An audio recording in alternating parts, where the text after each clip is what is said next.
Hello student, आज का हमारा टॉपिक है रस। यानी आज हम रस के बारे में पढ़ेंगे।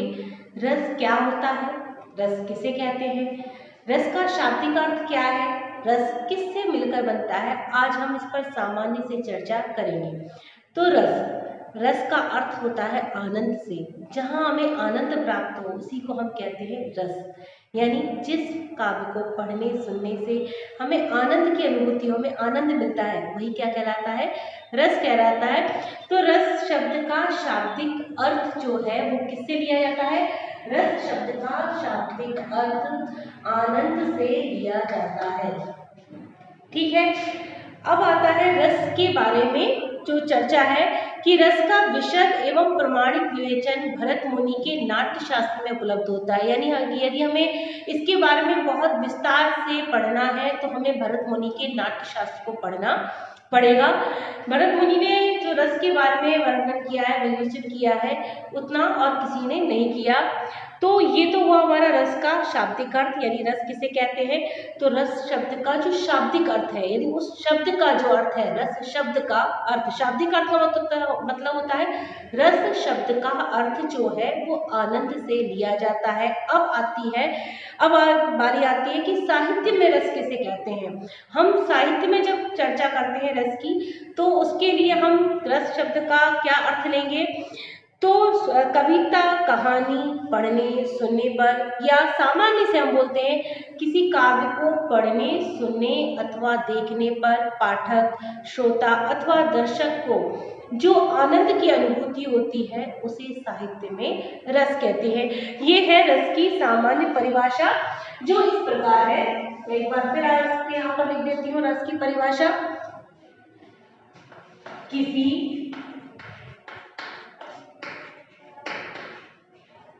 काव्य को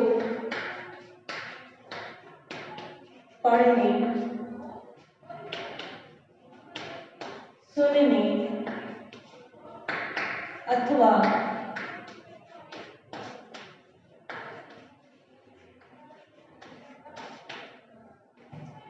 देखने पर पाठक, श्रोता, दर्शक को जो आनंदानुभूति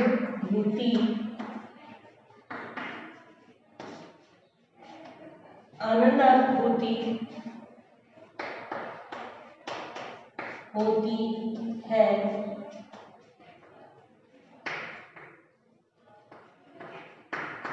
साहित्य में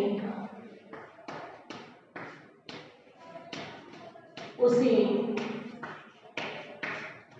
रस कहते हैं। ये है रस की सामान्य परिभाषा जो हम पढ़ते आ रहे हैं कि किसी काव्य अथवा नाटक को देखने सुनने अथवा पढ़ने पर जो आनंद की अनुभूति होती है, जो हमें आनंदानुभूति होती है, साहित्य में उसे रस कहते हैं। ये हुई रस की सामान्य परिभाषा जो हमेशा से चली आ रही है। अब आती है रस की बारी कि रस कितने प्रकार के होते हैं। रस होते हैं 10 प्रकार के। अभी हम इसकी परिभाषा पर ही चर्चा कर रहे हैं कि रस होते हैं 10 प्रकार के। उन 10 प्रकार के रसों में श्रृंगार रस भी है, करुण रस भी है, हास्य रस भी है, विभत्स रस भी है, आपका भयानक रस भी है, रौद्र रस भी है। तो देखिए विभत्स रस वहाँ होता है जहाँ पर घृणा का भाव उत्पन्न हो। करुण रस वहाँ होता है जहाँ शोक का भाव उत्पन्न हो, और रौद्र रस वहाँ होता है जहाँ क्रोध का भाव उत्पन्न हो। तो जब ये भाव हमारे मन में जागृत होते हैं, हृदय में जागृत होते हैं, तो क्या हमें आनंद की अनुभूति होती है। यदि कहीं पर किसी ऐसे दृश्य का वर्णन है जहाँ पर कोई मरा हुआ पशु है, उसे अन्य पशु पक्षी खा रहे हैं, उसकी खाल को नोच रहे हैं, खून से लथपथ शरीर पड़ा हुआ है, या किसी युद्ध स्थल का वर्णन है जहाँ पर अध कटे हुए लाशें पड़ी हुई हैं, सिर धड़ से अलग है, हाथ पैर अलग है, खून बह रहा है, हड्डियां पड़ी हुई हैं, इस तरह के दृश्य का वर्णन है, तो क्या हमें वहाँ आनंद प्राप्त होगा। या कहीं पर ऐसा दृश्य का वर्णन है जिसको देखकर हमारे चेहरे का रंग उड़ जाए, भय हो जाए, हम मन में भय उत्पन्न हो जाए, हम डर जाए, तो क्या वहाँ हमें आनंद अनुभव हो सकता है? या कहीं पर किसी की मृत्यु का दुखद वर्णन है, किसी के प्रिय के बिछड़ने का दुखद वर्णन है, तो क्या हमें वहाँ आनंद की प्राप्ति हो सकती है? नहीं, वहाँ हमें आनंद की प्राप्ति नहीं होती। तो ये जो परिभाषा है कि किसी काव्य को पढ़ने, सुनने अथवा देखने पर जो आनंदानुभूति होती है, ये परिभाषा वास्तव में पूरी तरह से खरी नहीं उतरती रस की परिभाषा पर। यदि इस परिभाषा को हम इस तरह से लिखें कि किसी काव्य को पढ़ने, सुनने अथवा देखने पर पाठक, श्रोता अथवा दर्शक को जो, अब जब हमारे मन में हम किसी इसका वर्णन पढ़ रहे हैं, विभत्स रस का वर्णन पढ़ रहे हैं, तो हमारे मन में कौन सा भाव जागृत हुआ? जुगुप्सा का भाव जागृत हुआ। यदि हम करुण रस का वर्णन पढ़ रहे हैं, सुन रहे हैं, देख रहे हैं, तो हमारे मन में शोक का भाव जागृत हुआ। यदि हम रौद्र रस का वर्णन पढ़ रहे हैं, तो हमारे मन में कौन सा भाव जागृत हुआ? क्रोध का भाव जागृत हुआ। तो यहाँ पर हम इसको लिख सकते हैं कि जो भावानुभूति होती है, भावानुभूति मतलब भाव की अनुभूति होती है, साहित्य में उसे हम क्या कहते हैं? रस कहते हैं। तो ये परिभाषा एकदम सही बैठती है, सटीक परिभाषा जिसे बोलते हैं वो ये हो जाएगी रस की, कि किसी काव्य को पढ़ने, सुनने अथवा देखने पर पाठक, श्रोता अथवा दर्शक को जो भावानुभूति यानी भाव जो अनुभव होते हैं उसे अपने हृदय में, साहित्य में ही उसे हम क्या कहते हैं? साहित्य में उसे हम रस कहते हैं। तो ये परिभाषा एकदम उचित है, उपयुक्त है। आप इस परिभाषा को लिख लें और याद कर लें। और यदि आपसे कोई ये कहता है कि नहीं, उसका शाब्दिक अर्थ तो रस शब्द का किससे था? रस शब्द का शाब्दिक अर्थ आनंद से था, तो ये परिभाषा कैसे सही है? तो आप उसे वहां पर बताइए, रस का शाब्दिक अर्थ आनंद है, लेकिन रस शब्द की उत्पत्ति जब होती है तो उसमें 4 अंग उसके मिलते हैं, और वो 4 अंग आपस में जब मिलते हैं तब वहां रस निष्पत्ति होती है। उस समय पाठक, श्रोता और दर्शक को जो भाव अनुभव होते हैं, वही भाव परिपक्व अवस्था में क्या कहलाता है? रस दशा को प्राप्त होता है। इसलिए ये परिभाषा एकदम उचित है। तो आशा है आपको ये रस की परिभाषा समझ में आई होगी। भरत मुनि ने जो रस की परिभाषा दी है, रस के विषय में कहा है कि विभावानुभाव व्यभिचारी संयोगादर्श निष्पत्ति, यानी विभाव, अनुभाव और व्यभिचारी भाव के संयोग से ही रस की निष्पत्ति होती है। ऐसा किसने माना है? ऐसा भरत मुनि ने माना है। यानी उन्होंने स्थायी भाव को यहाँ पर उनका उल्लेख नहीं किया है। उन्होंने सिर्फ विभाव, जो स्थायी भाव को जगाने करने के कारण होते हैं, अनुभाव और संचारी भाव के संयोग को ही रस की निष्पत्ति का कारण माना है। सामान्य तौर पर जब रस के चारों अंग आपस में मिलते हैं तब रस की निष्पत्ति होती है। यानी जब हम अगर सामान्य चर्चा करें तो रस के अंग जो है,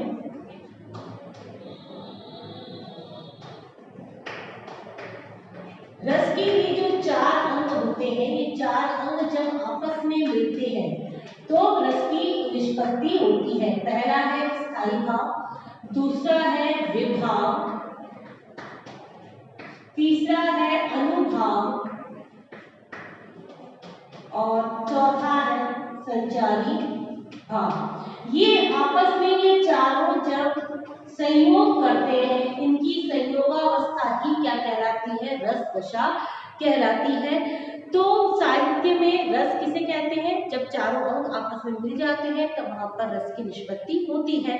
रस को काव्य की आत्मा भी कहा गया है।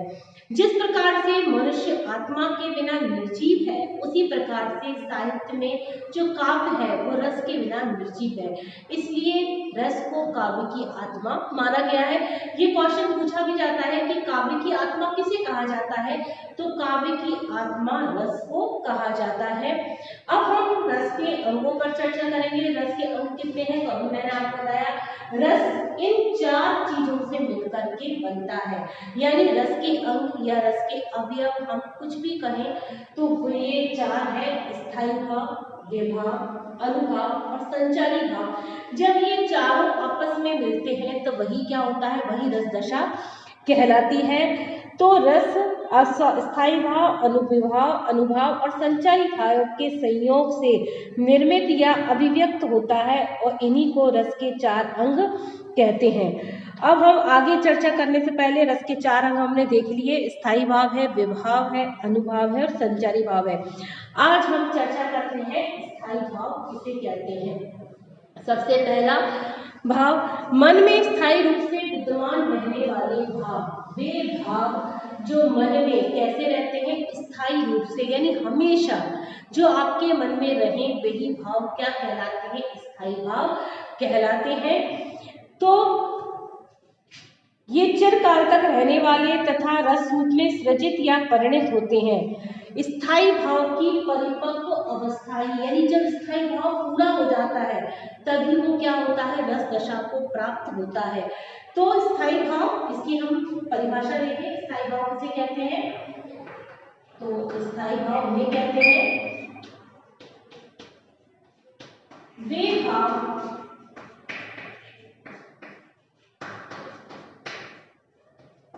जो हृदय में हमेशा रहते हैं तथा कारण मिलने पर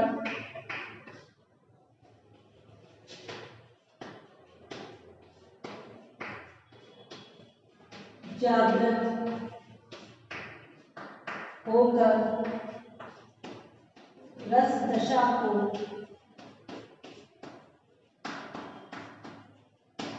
प्राप्त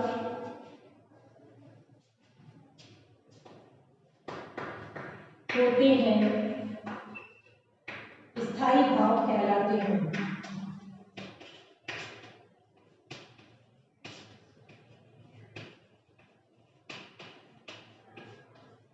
यानी वे भाव जो हमारे मन में कैसे हो, हमेशा रहे, लेकिन ये भाव कैसे होते हैं, सुषुप्त यानी सोती हुई अवस्था में होते हैं।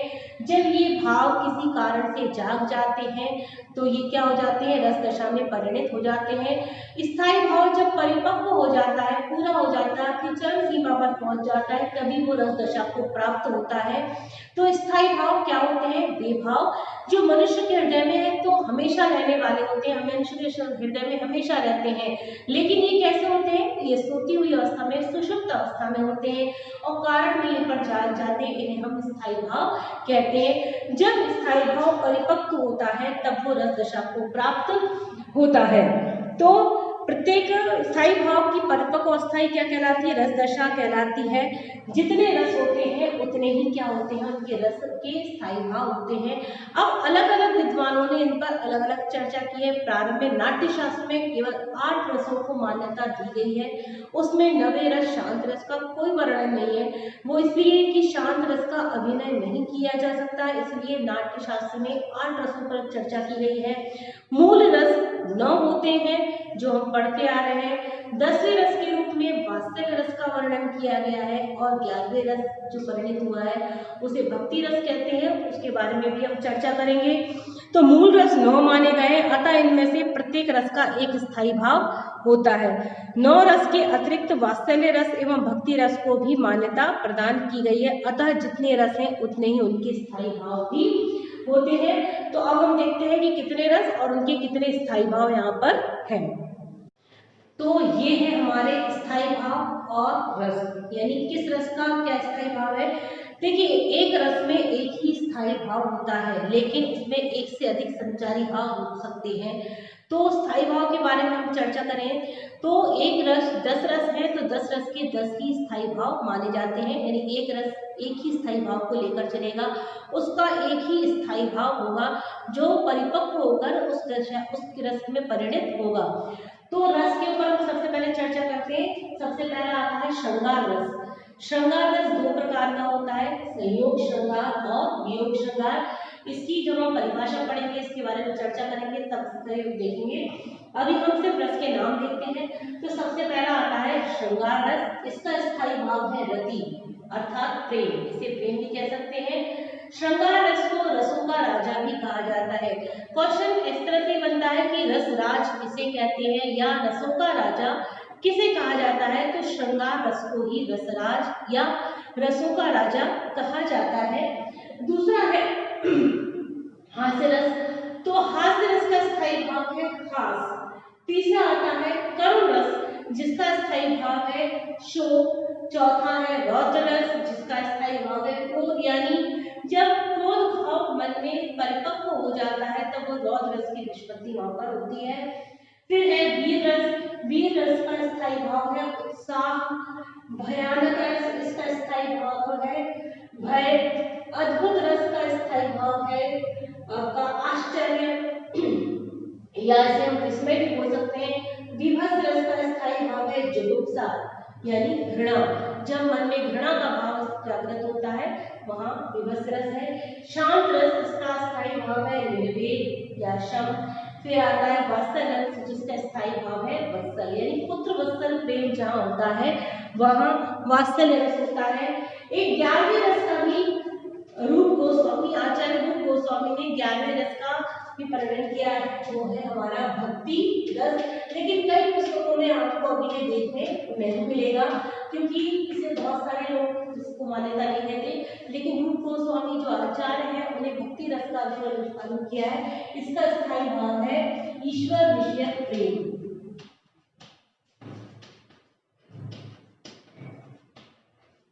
यानी भगवान से जो प्रेम होता है ईश्वर विषय जो प्रेम है उसे किसके रूप में दिखाया है? उसे भक्ति रस के रूप में परिणित किया है। यानी तुलसी और सूर्य के दोहों के आधार पर इस रस का वर्णन आचार्य रूप गोस्वामी ने किया है। तो शास्त्रीय दृष्टि से 9 ही रस माने जाते हैं लेकिन कुछ विद्वानों ने सूर्य और तुलसी की रचनाओं के आधार पर 2 नए रसों का वात्सल्य रस और भक्ति रस का क्या किया है? मान्यता दी है।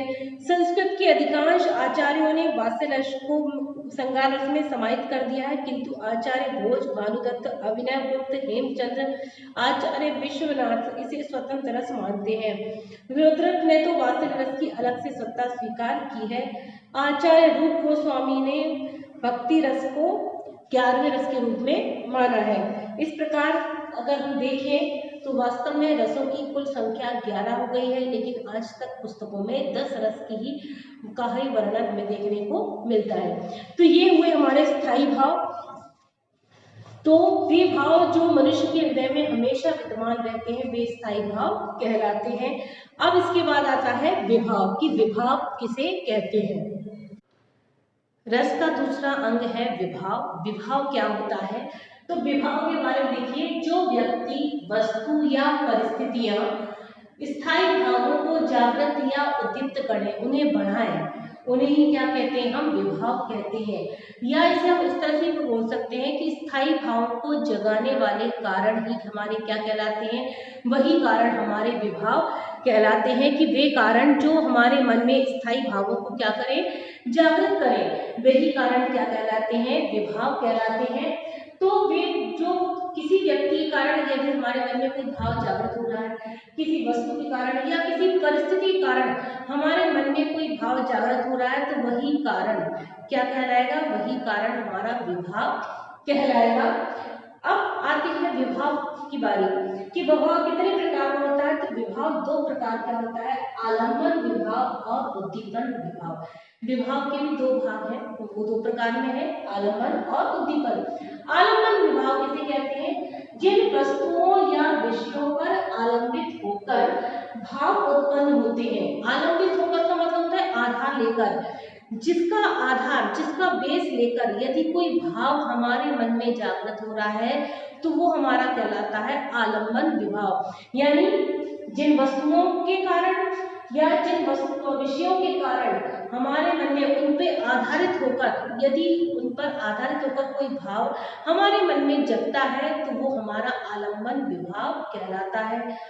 अब आती है आलम्बन विभाव जो होता है वो भी 2 प्रकार का होता है, एक है आश्रय, दूसरा विषय। आश्रय, अब देखिए आश्रय का हम सीधा सा कैसे लें? हम यदि किसी को शरण दें तो वो कहलाएगा आश्रय। तो आश्रय जिस व्यक्ति के मन में कोई भाव जागृत हो यानी जो व्यक्ति अपने मन में किसी भाव के लिए आश्रय दे, स्थान दे, तो वो क्या कहलाएगा? आश्रय कहलाएगा। तो जिस व्यक्ति के मन में भाव जागृत होता है उसे हम आश्रय कहते हैं। इसे याद रखने के लिए यही तरीका है कि यदि जब कोई व्यक्ति अपने मन में किसी भाव को स्थान देता है, आश्रय देता है, तो वो क्या कहलाता है? आश्रय कहलाता है। विषय, जिस वस्तु या व्यक्ति के लिए आश्रय के मन में कोई भाव जागृत होता है उसे कहते हैं विषय। यानी जिस व्यक्ति को देखकर, जिस वस्तु को देखकर हमारे मन में कोई भाव जागृत होता है तो वह व्यक्ति वस्तु क्या कहलाती है? वह व्यक्ति वस्तु हमारा विषय कहलाती है। तो फिर एक बार समझते हैं हम कि विभाव क्या होता है। स्थायी भावों को जगाने वाले कारण ही हमारे विभाव कहलाते हैं। यानी वो परिस्थितियां, वो कारण, वो परिस्थिति या वो वस्तु जिसके कारण किसी के मन में हम स्थायी भाव जागृत हो रहा है तो क्या कहलाता है? वह विभाव कहलाता है। विभाव के दो प्रकार हैं, आलंबन विभाव, उद्दीपन विभाव। जब किसी पर अवलंबित होकर, आधारित होकर कोई भाव जागृत होता है तो वो हमारा आलंबन विभाव कहलाता है। दूसरा आता है आलम्बन के भी दो भेद होते हैं, आश्रय और विषय।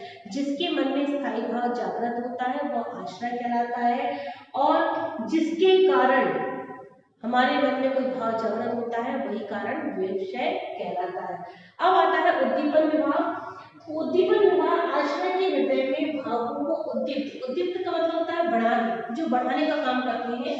तो आश्रय के हृदय में भावों को उद्दीप्त करने वाले बाहरी चेष्टाएं, यानी बाहरी जो चेष्टा होती है, बाहरी वातावरण होते हैं, यही क्या कहलाते हैं? हमारे उद्दीपन विभाव कहलाते हैं। तो जैसे यदि एक उदाहरण दें हम, यदि जिस राम के मन में सीता के प्रति रति का भाव जागृत होता है, यानी भगवान राम के मन में सीता को देखकर उनके मन में प्रेम का भाव जागृत होता है, तो राम हुए आश्रय और सीता हुई विषय, क्योंकि उनको देखकर उनके मन में क्या हुआ?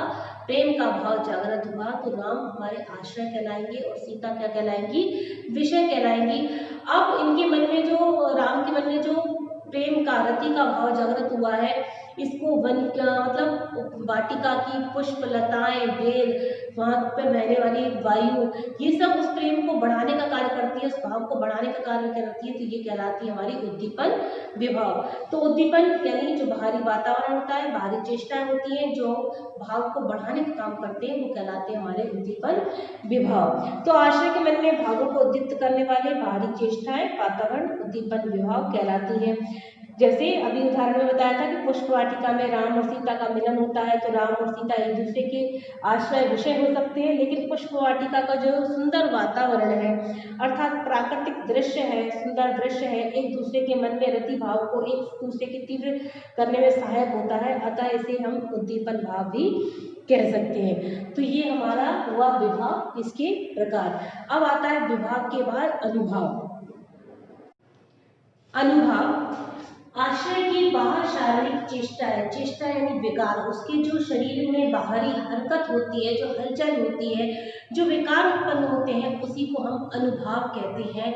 और विभाव के बाद आने के कारण, भावों का अनुसरण, उनके पीछा करने के कारण इसे अनुभाव भी कहते हैं। यानी अनुभाव भावों का अनुसरण करते हैं। जैसा मन में भाव उत्पन्न होगा, शरीर की जो हरकत है, आश्रय की जो चेष्टाएं, विकार है, उसी तरह का होने लगेगा। जैसे उदाहरण के माध्यम से समझाती हूँ, यदि किसी के मन में शोक नामक स्थायी भाव जागृत होता है तो उसके आंखों से आंसू बहने लगना, उसका मन व्यथित हो जाना, जिसके कारण आंखों से आंसू निकलने लगते हैं, तो ये हुई शारीरिक चेष्टा, बाहरी हरकत। या जब कहीं हास्य का हम वर्णन पढ़ रहे हैं, हंसी का वर्णन पढ़ रहे हैं, तो हमारे शरीर का जोर जोर से ठहाके लगा कर हंसना, तो ये जो शरीर की हरकत होती है यही क्या कहलाती है? अनुभाव कहलाती है। क्रोध में आ जाने के कारण चेहरे का लाल हो जाना, आंखें बड़े गोल मतलब बड़ी बड़ी हो जाना, या भय के कारण चेहरे का सफेद पड़ जाना, ये सब हमारे क्या कहलाते हैं? अनुभाव कहलाते हैं। तो अनुभाव जो होते हैं, अनुभाव रस के कार्य तथा भावों के सूचक हैं। आचार्य भरत ने अनुभाव के 3 भेद किए हैं, वाचिक, आंगिक और सात्विक। भानुदत्त ने इसके 4 भेद माने हैं, जो इस प्रकार है। अनुभव 4 प्रकार के माने गए हैं, कायिक, मानसिक, आहार्य और सात्विक। कायिक अनुभव भी होते हैं, जिसमें तन की चेष्टाएं, शरीर की चेष्टाएं होती है। मानसिक, जिसमें मन की चेष्टाएं होती है। आहार्य, कृत्रिम वेशभूषा धारण करना, ये आहार्य कहलाता है। सात्विक, सत आत्मा में विश्रांत होने वाले रस का प्रकाशन ही सात्विक कहलाता है। तो अनुभव भी कितने प्रकार के हुए हमारे? 4 प्रकार के होते हैं, जिसमें सात्विक भी हमारे 8 तरह के होते हैं जो अलग हैं। तो ये हुए हमारे अनुभव। इसके बाद आती है संचारी भाव की बात कि संचारी भाव किसे कहते हैं। संचारी भाव वे भाव होते हैं जो आश्रय के मन में उत्पन्न होने वाले मन के चंचल, ऐसे भाव जो चंचल होते हैं, स्थायी नहीं होते। लेकिन चंचल व्यक्ति वो होता है जो एक जगह पर कभी टिकता नहीं है, पल में है पल में गायब है। उसी तरह से इन संचारी भावों का काम होता है। तो जो आश्रय के मन में उत्पन्न होने वाले मन के चंचल विकार, यानी उनके जो दोष होते हैं, उन्हें हम संचारी भाव, या इसका एक और नाम है व्यभिचारी भाव भी इसे हम कहते हैं। इनकी संख्या 33 मानी गई है। यानी संचारी भाव कितने होते हैं? संचारी भाव हमारे 33 होते हैं। इनकी संख्या कितनी है? संचारी भाव